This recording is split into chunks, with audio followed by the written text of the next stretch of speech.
was the early to mid-1990s, and we were always on the road. My dad played ball, weekend tournaments that took us all over the place.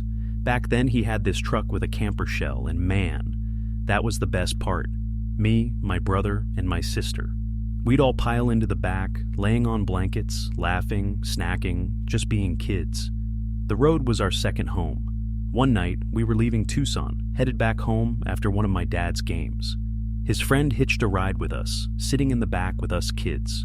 My mom and dad were up front. We stopped at a gas station, one of those dimly lit places off the highway. Dad got out to fuel up and grab something from the store.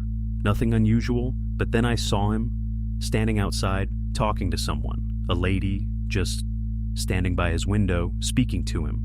I told my mom through the camper's little window, "Dad's talking to a lady out there." She didn't even look. "It's late. Lay down. Go to sleep." But something felt off. A moment later, the car door slammed, hard, and we took off. I mean fast. Dad was flying down the freeway, silent, gripping the wheel like it had answers. He wouldn't say a word. It wasn't until later that we learned what had happened. The woman had approached him, speaking Spanish, asking for directions. No big deal, right? Dad's always been a gentleman, so of course he helped. Told her what exit to take, how many miles, all of it.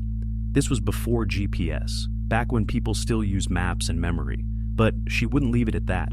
She insisted that he drive her, said she needed him to get in her car and take her where she needed to go. Dad looked over. Her car was this run-down, beat-up thing that looked like it hadn't moved in years. He told her, "No, I've got my family. I can't." But she wouldn't let up. When he turned to walk away, she grabbed his arm, and that's when he saw it. Her hand wasn't a hand. It was a hoof, not a costume, not a prosthetic. A real bone-white split hoof. My dad doesn't scare easy. But that night, he flew back to the car, slammed the door, and tore down the freeway like something was chasing him. Because something was. He said her car shouldn't have been able to keep up. But it did. For miles, her headlights stayed behind us, steady, unblinking. Until finally, somewhere past Casa Grande, they vanished.